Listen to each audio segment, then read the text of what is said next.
My presentation covers actually three parts. Briefly, we consume and produce globally, and maybe you found out already in your kind of weekend, but let's see.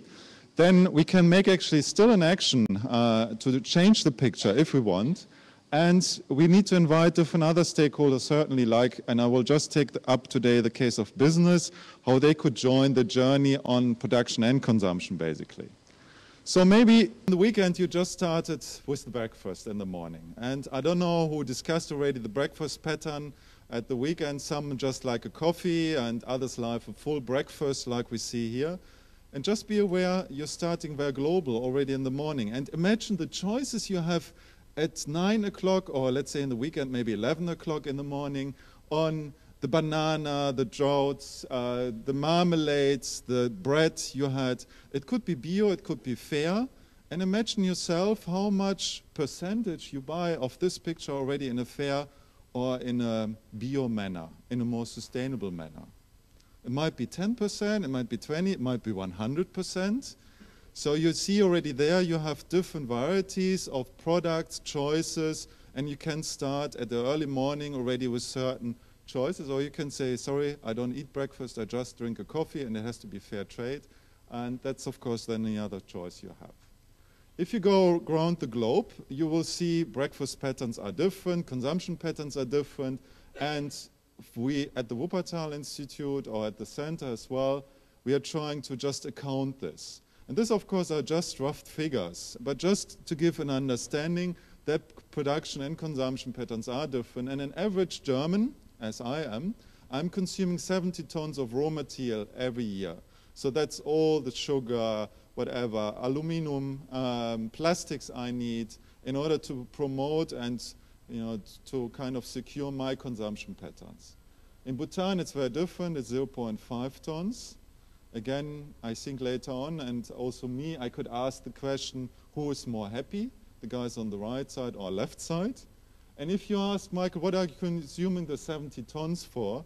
It's three major areas I'm consuming this for. It's housing, food and drink, and mobility. And with this, I go and have already 70% of my impact level covered. So if I look into more sustainable housing, more sustainable food and mobility, I'm already on a 70% picture level. So if I want to make a strategy for myself how to consume more sustainable, these three areas are quite interesting. I can go on to Japan and China, and you will again see the figures are different. Japanese consume around 40 tons per capita in a year, and an average Chinese in the moment 8 tons, but they are of course exponentially growing in terms of consumption patterns.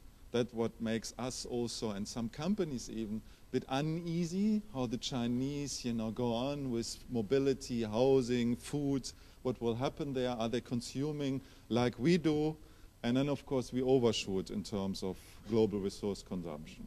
Interesting the case between Germany and Japan. We're in a similar manner, in a similar lifestyle level, and the Japanese consume 40 tons, the Germans 70 tons, the average Americans 120 tons. So there is, even within the same level of lifestyle patterns, even we do it differently, a kind of a difference in terms of consumption level or in terms of resource consumption. If we go again to China, the interesting part is if they develop, what will they ask for?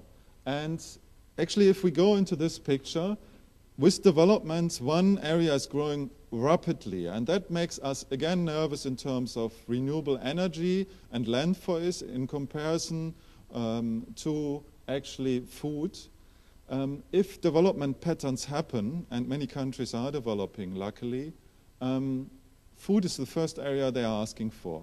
What happens if you develop, and we know it for ourselves, we eat more nutritious foods, and with this usually we need more land, and this is displayed also in this picture. So food is the kind of first priority area. Housing, transport, energy are other areas if a country is developing.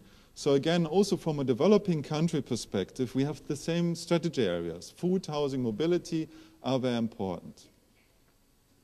If we go into food, and again, I don't know if you discussed, somebody of you discussed maybe a weekend CO2 neutral, and then it gets very tricky already. because a CO2 neutral or more neutral weekend means maybe eating less cheese, eating less beef, and then going towards fruits, vegetable on the other side. But I mean, who wants to eat less cheese? Just ask yourself. It's very difficult sometimes. Again, this makes the stroke of having on the one side sustainability in mind and then changing your own lifestyle patterns towards something sometimes not very easy. Or can we produce beef or cheese in a CO2 neutral way? Can we ask the producer maybe to take care of this? This could also be a change we look at. If we stay with food, actually we are also in the kitchen, and maybe some of you said, oh, on the weekend I like to invite my friends and we cook together. Yes, let's just look what happens to the kitchen over the last 50 years almost. We have a kitchen here in 54 and we have a kitchen in 2000. And you see somehow we have more and more equipment in the kitchen. And you feel it maybe if you compare yourself with your grandmother, what she had in the kitchen, it was basic. Now it's kind of, you know, a spaceship area almost. And if you go on with the oven, it's the same. It's not one function anymore. It has multi-functions. But if you ask again, if you look on the trends in terms of convenient food and what type of food we eat, then the picture looks like this. We are here with our grandma, soup, you know, a lot of different courses. And we're here in the extreme with high convenient food, high nutritious food, which is not necessarily made in our own kitchen. Even so, the kitchen is, again, like a spaceship.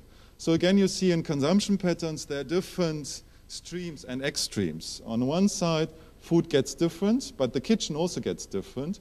And the kitchen almost is replacing more and more the car, or it's in addition to a car, you have to show off with your kitchen. It has to be nicely designed, and it has to be a spaceship in a way. So we see consumption is depending on lots of different trade-offs, different storylines, and then you can go into all this, you know, what is about my education, my culture, my social belonging, what does my friend say about it? So there are lots of elements which we need to pay attention to if we look on consumption, if we want to inspire for different patterns of consumption. And just let's have a look where we are currently. How much is sustainability important to us?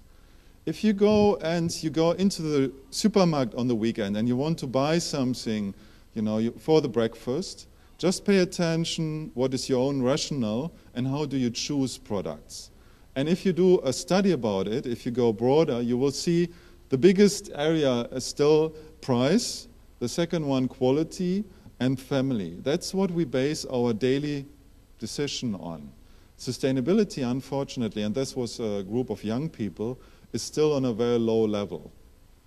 And somehow this is the trick. Maybe the trick is to not call it sustainability, and of course we translate this into bio, fair trade, and other terminologies, but nevertheless, price is number one. And nevertheless, quality goes always. You would never buy a bio t-shirt or organic t-shirt if the quality is not all right. So it has to be going together. And the same is, the family is very important. If your mother told me, oh, this is crap, that doesn't taste, that doesn't look good, you might not go for it.